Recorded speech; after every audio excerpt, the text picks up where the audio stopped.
y'abakozi ba CralleneSport rero turi kuri Nyiragarama ari kubera imikino ya rugby ku rwego rw'igihugu aho bari gukina final mu bakobwa ndetse n'abahungu. Ubu rero imikino yahuzaga abakobwa n'abahungu irarangiye, hagiye kujyamo ikipe ebyiri senior mu bagabo aho zigiye kuba zihanganira bino bikombe mubona imbere.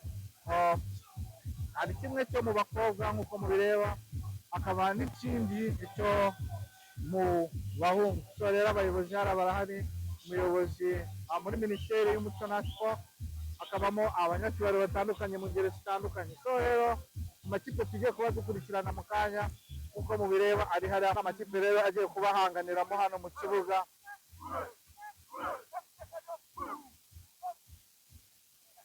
So ni ikipe rero ikomeye cyane nk'uko ubona ko ari abasore. Rero nk'uko mubibona ama ekipe yakubise yaruzuye, aho tujye kubona ekipe zikomeye cyane mu bijyanye na rugby, ari nazo zizahagararira igihugu, zizaba zivuyemo hano mu irushanwa rya rugby ku rwego rw'igihugu. Finali rero igiye kubera hano ku kibuga kiri mu karere ka Rulindo. Amakipe akaba yavuye mu gihugu hose nk'uko mubibona, abakunzi bo bakubise buzuye nk'uko mubireba. Ibindi turaza kuba tubibona mu kanya kuko umukino uri kuba urangira, ninde uza kwegukana igikombe cya rugby ku rwego rw'igihugu. Mu bakobwa yabonetse ni Kamonyi Tigers, ese mu bagabo ninde uza kucyegukana? Iyi n'indi kipe rero iza kuba ihangana n'iriya tumaze kuva kureba, urabona ko ari abasore nk'uko mubireba. Ninde uza kwegukana igikombe cya rugby sezo ya 2025 2026, ninde uza kuba uwegukana? So hano rero aba ni abakunzi ba rugby mu Rwanda bakubise bakuzura, aho bari kuba bose bategereje kureba umukino bivugwa ko ukinwa n'abasore cyane kabisa nk'uko muri kubireba hano. Abasore kabisa b'amajigo.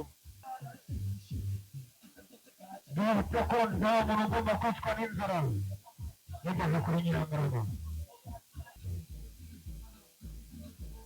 Hano rero ni ikipe nayo iza kuba ihanganye n'iriya ngenzi yayo mu kanya, nk'uko babona ari abasore, biraza kuba ari byiza cyane. Ninde uza kwegukana rugby champion 2026? So hano rero umukino ukaba ugiye gutangira nyuma y'uko impande zombi zimaze kwishyushya.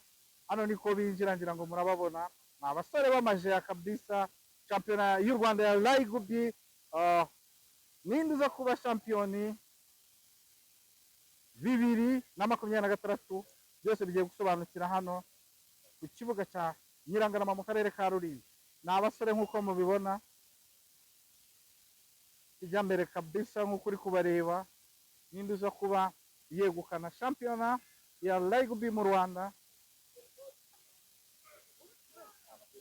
Aha rero ni perezida wa federasiyo ya rugby mu Rwanda ari kumwe n'umunyamabanga mukuru muri minisiteri ya siporo, basuye hano nk'uko muri kubireba, barinjira aho bagiye gutangiza umukino. N'abandi ba staff bo muri federasiyo ya rugby, aho bagiye basanga abakinnyi, abayobozi bakuru mu by'umutekano. Hano batangiye basuhuza abakinnyi nk'uko muri kubireba. So n'umwa minisiteri ya siporo, aho ni perezida uyoboye abashyitsi, arimo aragenda abasuhuza abereka abakinnyi. Hano ku mukino wa rugby, umukino uri fani cyane ko ukinwa n'abantu b'abasore,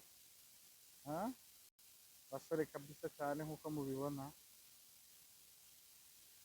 Umuyobozi wa polisi mu karere ka Rulindo, so bakomereje ku gice cyo haraguru.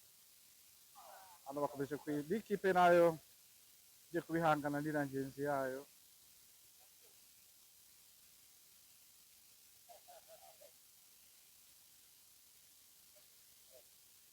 Abasore nk'uko murimo mubireba cyane kabisa, ninde uza kwegukana live? So tubitegereje mu kanya ubwo amakipe aza kuba yesurana mu kanya, ninde uza kwegukana rugby champion 2026. So mutubakinge mukoresha ibindi tubane.